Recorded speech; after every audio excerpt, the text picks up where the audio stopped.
Bonjour tout le monde et bienvenue à Part of My French. Aujourd'hui, je vais vous montrer comment rocker les chapeaux d'hiver. Ça tombe bien parce que cette saison, les chapeaux sont partout. Il y en a dans tous les magasins, encore une fois pour tous les types de portefeuilles. Donc, on va s'amuser avec ça aujourd'hui. Avant de commencer à parler des chapeaux, je vais vous parler de mon chandail qui est le nouvel amour de ma vie, qui vient de chez H&M, qui est à un prix vraiment dérisoire et qui est en vente en ce moment. Donc, arrêtez tout ce que vous faites. Mettez la vidéo sur pause et courez chez H&M, allez vous l'acheter maintenant.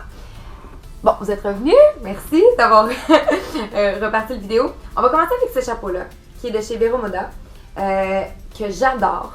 C'est le fun avec les grands chapeaux parce que quand il neige, quand il pleut, ou quand ils vendent beaucoup, quand ils vendent, c'est sûr que là, le chapeau peut partir au vent, là, mais c'est surtout quand il neige, quand il pleut, c'est que ça protège quand le tour est aussi large. Donc, pas besoin de traîner un parapluie toute la journée. On peut seulement porter notre chapeau. Celui-là est super beau. J'aime la boucle sur le côté. Le fait qu'il soit noir, ça va à peu près avec tout. Et ça ajoute un peu de prestance à nos kits. Instantanément d'avoir un chapeau. Moi, j'aime beaucoup ça. Pour oser le chapeau, parce que des fois, les gens sont gênés de le porter. Mais c'est toujours un hit. Même chose avec celui-ci, qui est un chapeau gris. Si vous me suivez sur Instagram, vous l'avez sûrement déjà vu. Je le porte régulièrement. C'est un chapeau 4 saisons qui peut être porté autant le printemps que l'hiver. J'aime l'espèce de petite torsade qu'il y a sur le côté. Ça, je l'avais acheté chez Few People en Californie. Je l'adore. Et c'est drôle parce que ce printemps et cet été, je l'ai porté presque tous les jours. Personne ne m'a donné de commentaire. Et là, depuis que je le porte l'hiver avec mes manteaux un peu plus chics, un peu plus habillés, là, tout le monde est comme « Waouh, ton chapeau, il est bien beau! » C'est le même que j'avais cet été. Alors, voilà. Ce qu'il y a aussi l'hiver, c'est les grandes tuques. Et ça fait plusieurs saisons qu'on les voit. Mais ça reste quand même un incontournable. Celle-ci, je l'ai volée dans le garde-robe de Brandon. Elle vient de chez Enceinte, donc c'est une tuque pour homme, mais tu sais, on s'entend qu'une tuque, c'est quand même assez unisexe. J'aime quand ça ravale un peu en arrière comme ça, que ça fait comme une espèce de béret. Tu peux jouer avec, le mettre un peu plus sur le côté ou l'envoyer par en arrière. Même chose avec celle-ci, je pense que c'est le fun quand nos manteaux sont classiques, noir, gris, beige, d'y aller avec des chapeaux avec des couleurs un peu plus punchées. Celle-ci qui est comme une espèce de orange brûlé, c'est une tuque de Early. Encore là aussi un peu inspiration béret, très longue, que tu peux jouer avec.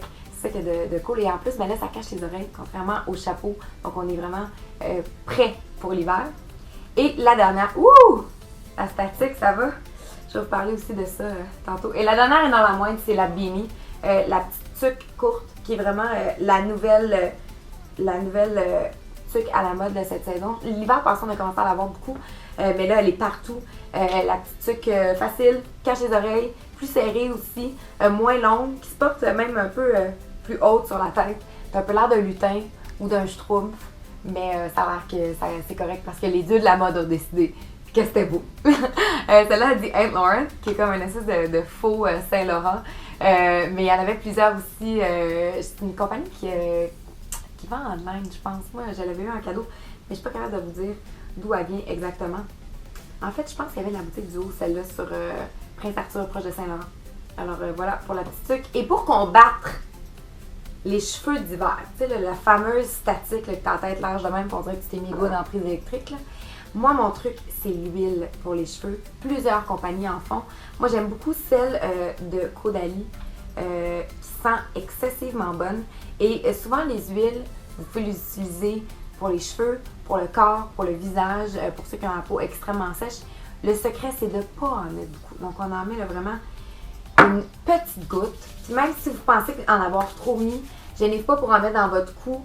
Ça va aussi aider pour la statique. Et le reste, on le met seulement dans les pointes. Et on le fait rentrer dans le cheveu comme ça. Vous allez voir, ça va instantanément enlever votre statique. Donc, d'avoir un petit contenant dans votre sac à main, ça peut vous sauver la vie quand vous arrivez dans un restaurant ou chez des amis ou au travail. Puis là, c'est incontrôlable. Ça peut vous sauver. Il y en a plusieurs dans les compagnies de cheveux qui sont sur le marché. Mais sinon, là, si vous voulez un truc abordable, l'huile d'argan, l'huile d'émeu et l'huile de noix de coco font aussi très bien la job pour une fraction du prix. Alors voilà, j'espère que j'ai répondu à toutes vos questions et vous donner des inspirations pour cet hiver pour garder vos têtes au chaud. Parce que moi, la mienne va être au chaud. Bye tout le monde, on se voit bientôt. Ciao!